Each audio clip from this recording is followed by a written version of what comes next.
It would be one thing if Florida State only had a quarterback issue.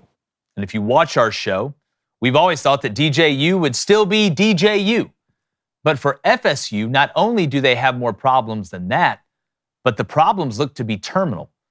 Both sides of the line of scrimmage have gotten absolutely owned by Boston College and Georgia Tech.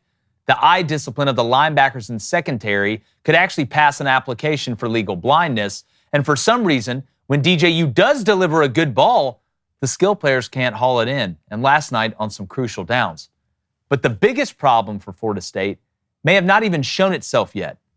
The risk you take when you bring in so many guys from the transfer portal is once it starts to go bad, these guys haven't been through the years of cohesion together that can resurrect a horrible start or circle the wagons.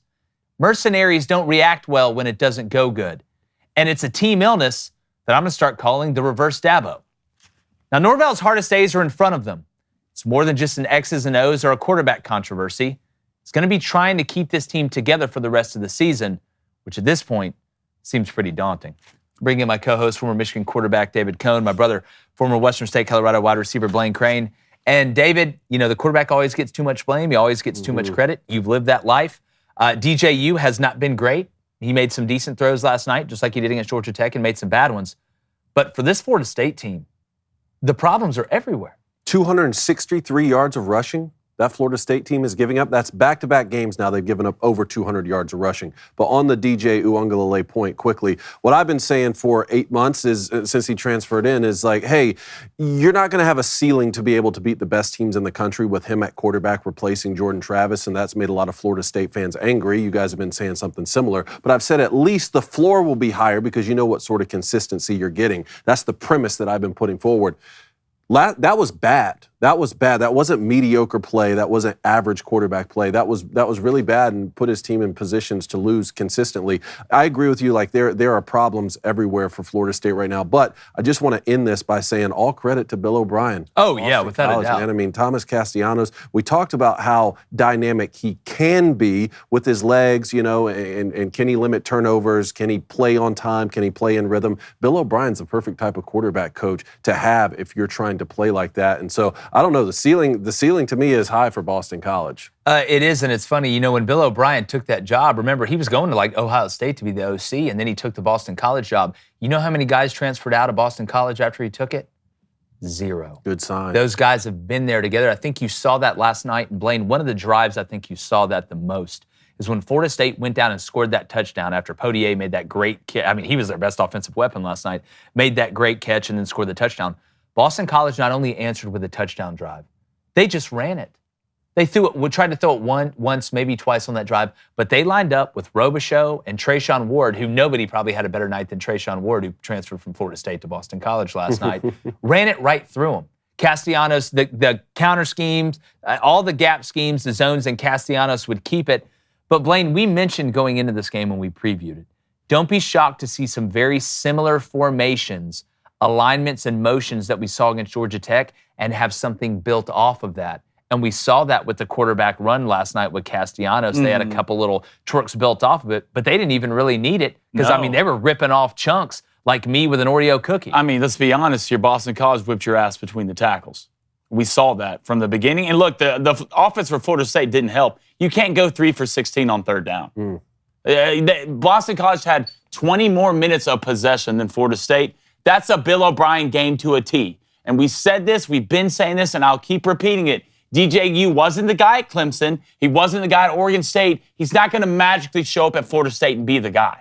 All right, you won 11 games at Clemson and still got pushed out the door. This is not surprising. I'm not surprised by this. You're not surprised by this. And I know you're not surprised by this. DJU is a mediocre quarterback. And it's showing a lot of how much of what Jordan Travis did for this team last year. I think Mike Norvell's a great coach, and I think Florida State's going to be okay. But you miss with DJU, and Jordan Travis was a sleeper piece for this team, Florida State team last year, who got him out of a lot of trouble. And, you know, to that point, the methodology, I think, behind bringing in DJU was, all right, we don't have an elite quarterback in the portal. We need to bring an experienced guy. We know we're going to be heavy on the run. He just needs to be a mediocre piece in an elite machine around him. Yeah. But what has turned out is DJU is a mediocre to below average piece in a very below average football team. And I think you've seen that 2 weeks in a row. And now going forward, when you look at this schedule, boys, I'm going to be honest, I'm feeling a whole lot better about my Memphis pick being the 12th team to make it. And I'm feeling even better, even though SMU did not look good against Nevada, about that game where Florida State's got to go on the road and play SMU here in week 5, I believe. But going forward, David, you play doctor football. How do you fix this if you're Mike Norvell? I'm going to the doctor, my team's sick. It may be terminal. We got lumps. Yeah. We're getting blood tests. Like, what's the fix here if you're Mike Norvell? The terminal in that analogy would be, have you lost the locker room? Have you lost the culture? I have a hard time believing that's the case, especially a year after you go undefeated. I mean, Mike Norvell has clearly done a great job of building up the culture there.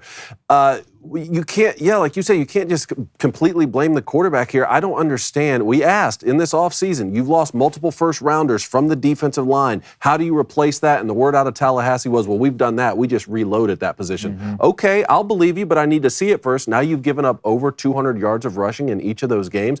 I don't understand. Like, at some point, you're looking at barely making a bowl game if you keep that up. The Memphis game gets a lot more interesting, though, because Memphis isn't known for running the ball, right? Like, Seth Hennigan's a really great player, and now you're going to have even more talking about how, I mean, the money's going to come in on Memphis in that game. It was already going to be an interesting pick. I just wonder how much can Memphis now take advantage of what's clearly a weakness on Florida State? Well, I'd be running mesh wheel. I can probably. How many times did Georgia Florida State? I'm sitting there live. No, I'm live tweeting last night. After the third time, when they didn't cover the wheel, I was like, Florida State has not covered the wheel 3 times. If I'm Boston College, I would run it again right here. They ran the exact same play and hit it for the touchdown 30 seconds after I hit send. It's Blaine. And they dropped one. And they dropped one on that first drive. Which he might have won. But Blaine, FSU, I believe, is going on a bye week this week. If there's ever a great time to make a change, it's during the bye week. But here's the problem. Putting Brock Glenn behind that awful offensive line right now, I don't think is going to make things better. It could actually make things worse. But the change, when people want change and the boosters and the donors and the fan base are all freaking out, the backup quarterback's really popular. Florida State can't. Darius Washington, what Ezeroku did to Darius Washington, the left tackle for Florida State last night, is criminal in 17 states and about to be 18 at this. How much worse can it get? I mean, you just got your ass beat by Boston College at home. Well, unless you have a guy that could run. Like, if you had a guy that could just run, maybe he's an okay thrower, you can innovate there. But if your answer is, let's put a young pocket passer in there with this offensive line, I don't see a world in which that gets better. Maybe you're just trying to let him take his lumps and learn through it. But I'm just to the point now with your Florida State and Mike Norvell, you're sitting around there looking at all these things that are wrong. We know what's wrong with Clemson. You don't have the skill position to beat elite teams, right? But that's one problem, and it'll get better because you have some young freshmen that you like. With Florida State, I mean, it's like that Always Sunny in Philadelphia board. There's strings pointing to this problem and that problem. Everything is a problem. Hey, what's up, YouTube? Do us a favor. If you like the content, which if you're watching this, you probably do, hit subscribe. It's the right thing to do.